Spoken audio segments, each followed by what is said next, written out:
Hello, everybody, and welcome back to another great edition of Sports Étouffée. I'm your host, Logan Graffia, and on today's show, we'll be talking about the Saints dwindling down their candidates for their vacant offensive coordinator position, and we're going to talk about the Pelicans' little struggles and skid down the stretch right now, and much, much more. All that and in between right here on Sports Étouffée. But first, y'all know the drill. We got to hear that theme music, so let's play it.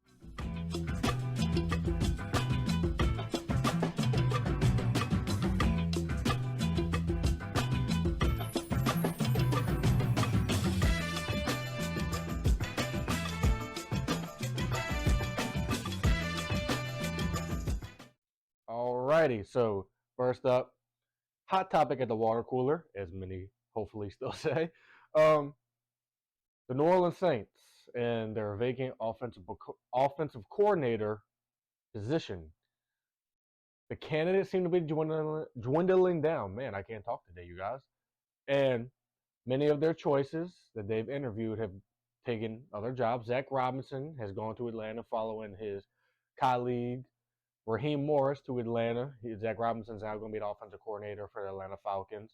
Shane Waldron, who they interviewed early on, was the offensive coordinator for the Seahawks, is now going on to Chicago to be their offensive coordinator and potentially being the play caller for what we assume to be Caleb Williams. Then you have Dan Pitcher, who was the quarterback's coach for the Cincinnati Bengals. Brian Callahan, their former offensive coordinator, took a coaching job for the Tennessee Titans. Dan Pitcher was promoted to offensive coordinator to stay with the Bengals. So the choices are dwindling down, and your top choice, the top three choices for me personally, as I've said in the show, were Zach Robinson, Clint Kubiak, and Jerrod Johnson. Right now, as it stands, looking at the interviews that they've done just recently, Clint Kubiak's only been requested to interview or even interviewed once. Understandable, he's busy with the 49ers. The 49ers just defeated the Detroit Lions to go on to the Super Bowl, so he's busy, but don't know if that's who they want to hire. I'd be ecstatic if they wanted to hire Clint Kubiak. He is like on the board right now for me with Zach Robinson off. I would say Clint Kubiak's 1A. Jerrod Johnson from the Houston Texans, the quarterback's coach from the Houston Texans, is 1B. So Clint Kubiak is only, like I said, like I mentioned, only been requested to interview once. He's interviewed. That's that. Jerrod Johnson had a Zoom interview a couple week ago, if I'm not mistaken, and he now has just gotten a second in-person interview with the New Orleans Saints. And from what I'm hearing is they like him a lot. They really like Jerrod Johnson. Now, will they hire him? Don't know. Don't know what the Saints will do. I don't know what Mickey's going to do. I mean, they could go, and no disrespect to Ronald Curry at all.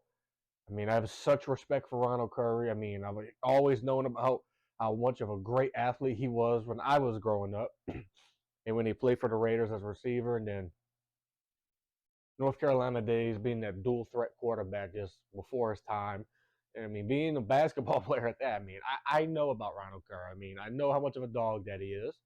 And I love that he's been with the Saints all this time. And I just think to go the Ronald Curry route, I think it's just a year too late.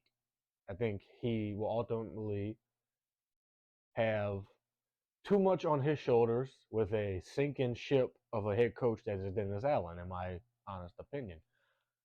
And I would honestly feel that it would be the lazy choice. And like I said, no disrespect to Ronald Curry. I wanted him to be the OC last year. If they would have had Ronald Curry as OC last year, I would have been ecstatic. But this year, when it seems to be the candidates, or like I said, repeating myself, dwindling down, and it seems like the favorite to get the job is Jerrod Johnson, the quarterback's coach from the Houston Texans. And that would be a home run hire. I mean, if you have a board and Zach Robinson, Clint Kubiak, and Jerrod Johnson, and you get the third guy, that's a win. I mean, that's a top top three pick. I mean, or top three choice on your candidate list, candidate sheet, whatever you want to call it. Jerrod Johnson. I mean, 35 years old, former quarterback at Texas A&M. Us LSU fans know about him very well. When we always used to play Texas A&M and Jerrod Johnson. I mean, right before I think it was right around before Manziel was over there, or just a little bit before Manziel. Go look up on YouTube, look up his highlights. He was incredible. Uh, he is a young and up and comer. His rise is incredible to see. Started off with the Bill Walsh internship program, which helps minority coaches or young minority coaches help get their foot in the coaching waters, in a manner of speaking. And Jerrod Johnson's climb up the ladder has been nothing short of just amazing. And what he's done, what he did in Houston just 1 year under D'Amico Ryans and Bobby Slowick's offensive staff, helping develop CJ Stroud is just incredible. You can see how CJ Stroud just got better each and every week. And you got to tip your hat off to not only Bobby Slowick, but to Jerrod Johnson. And what I would think, you look at what the Houston Texans offense, very Shanahan-y, very Kyle Shanahan-like. And I think that's where the Saints want to go. I truly believe that the Saints want to run a McVay, Kyle Shanahan type of system now. Don't blame them. If you look at what the Houston Texans did, they ran some eye, they ran a lot of shotgun, a lot of motion, everything was fast-paced, and QB friendly. The Houston Texans exceeded everyone's expectations. That offense was just absolutely incredible. They was able to run the ball, they could pass the ball. It was very well balanced. It was what the Saints used to be when Sean first got here, like in 2006. It is very reminiscent of that, but you go get someone from the Kyle Shanahan tree, or even McVay. I don't mind either. And I think you will see this offense maybe take the next step. I think you'll see him maybe take the next step, but getting Jerrod, excuse me, getting Jerrod Johnson in, an outside voice. I need a fresh voice. And like I said, no disrespect to Ronald Curry. Jerrod Johnson would bring fresh ideas. He would be a fresh voice. He would bring new culture, maybe. The Saints need new culture in that building because the old culture has been burned to the ground. And I think Jerrod Johnson would just bring something that this team has been needing since 2020. I mean, and I would expect maybe them, if Jerrod came in, Derek Carr is going to be the starter, of course, but I expect them to maybe take a flyer on a quarterback that would be more of his style. I mean, maybe you trade up back in the first round for Michael Penix Jr. Maybe you wait on someone like a Michael Pratt. And I mean, maybe you go after Davis Richard from North Carolina Central and maybe like the 6th or 7th. I mean, I would think he wants this style of quarterback, and I'm not saying, I mean, maybe he can elevate Derek Carr, but I mean, Derek Carr's a 10-year vet. He is what he is. Derek Carr is what he is. So, but again, I think Jerrod Johnson should be the choice, and I'm hoping that we hear something either today, tomorrow, just this week in general, because the Senior Bowl is coming up, and I wouldn't expect the Saints to go out there and scout without an offensive coordinator.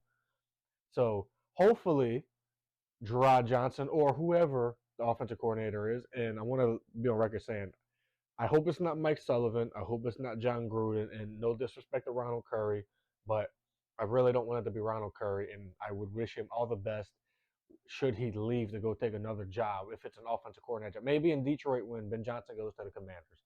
Who knows? But with that being said, we got to move on to our next topic. The New Orleans Pelicans have taken, at the moment, a 2-game skid, in a manner of speaking. They've lost to the Oklahoma City Thunder, who is one of the number 1 teams, top 2 teams in the Western Conference. And then they just got blasted again by the Milwaukee Bucks, who is top 3 in the Eastern Conference. So they've lost to 2 very good teams recently after, putting over 150 points on the team from Utah. You know who I'm talking about. This team needs something. I mean, they have the pieces. I love Willie Green. I mean, he seems like he's trying to make the right adjustments.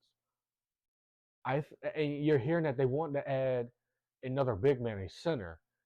You've heard about them wanting to go after one of the backup centers from the Atlanta Hawks. His name I can't really pronounce, so I'm not even going to try to butcher it. Um, then you hear them being maybe connected to someone like a Daniel Gafford, one of the centers from the Washington Wizards, and maybe another point. And I wouldn't expect them not to be dipping their toes into the point guard market either, trade wise. The trade deadline's vastly approaching. I mean, time is running out if they want to make a trade. And I would hope that if and when they do, that Jonas Valanciunas is still on the team. Jonas is just, I would say, one of the top 5 centers in the league. You lose him, you lose a lot of your offense. He's a double-double machine. He can score he can do it all for you. He is one of those guys that will play all 82 games, hurt or not. And you don't see that very much these days, especially in New Orleans, playing basketball in New Orleans. So the trade market will be interesting. Very, very interesting. And I think maybe the Pelicans are getting they're getting healthier. Matt Ryan, the shooting guard who the Pelicans signed earlier on in the season, who many know from his game-winning shot against us when he played for the Lakers once upon a time last season. He will be coming back. That adds more shooting. And speaking of more shooting, I think Jordan Hawkins needs more minutes. And I understand you have to put your energy guys in when there's lack of energy during the games. In the last 2 games, it just seems like there's been a lack of energy and lack of a defensive presence. A lot of ball watching. A shot will go up, and I won't see a single Pelican underneath the basket from time to time. They're already running to the other side of the court, which I get. Pace and space error. You want to get back and defend. But I would like to see more than just Jonas Valanciunas, even Zion, and Larry Nance has been wonderful lately, as of late, since he's gotten healthier. But his team really could benefit from playing better defense. The shooting lately has kind of slacked up. Trey Murphy III has taken a little bit of a shooting slump lately after we know him as a marksman. He can shoot it from the parking lot. So I just think you can keep giving Trey minutes, but give more to Jordan Hawkins. He is shot ready. He is that Ray Allen, Michael Redd type of player that is just always shot ready, cocked, ready to go. He's ready to shoot. And we've seen it. Jordan Hawkins can drop 30 at the drop of a hat. And I would like to see him get more minutes off the bench. Maybe he takes more of Najee's minutes, which I love. Najee brings the energy. Maybe more of Jose's minutes. I love Jose. Again, he brings the energy, but I need more minutes from Jordan Hawkins. I don't know necessarily who they're going to land in the trade market, but if it is Daniel Gafford, I would be okay with that. He averages like 10 and 10. He's a great rebounder. And if it's the backup center from the Hawks, wouldn't mind that either. He's a good rebounder, and I want to say they targeted him in the draft not too long ago. I think the Pelicans will get better. I think this is just one of those tough little stretches that they're going through and that will make them better. I don't think they're a play-in team. I still think they're going to get that 6th spot and maybe make that deep playoff run if we're lucky. I'm still very optimistic, not pessimistic. So, with that being said, that was all I have for you guys today on today's show. Be sure to like, subscribe, and share this YouTube show everywhere and all across social media. I can't do this without your viewership. And of course, be sure to follow me on social media. Facebook, just search my name, Logan Graffia. On Twitter or X, at the Soulman57. Instagram, at the Soulman57 again. I'm on Threads as well. You should be able to find me easier if you go to my Instagram page. And be sure, if you want to hear anything on this show, be sure to comment on this show. Message me on Twitter, on Instagram, Facebook. Give me more topic ideas, you guys. One more. I would be very much okay with talking about what you want to hear. It's all about you guys. I can't do this without your viewership, and any feedback is great. So, with that being said, you guys, that is all. I am Logan Graffia. This has been another great edition of Sports Étouffée. I shall see you guys next time.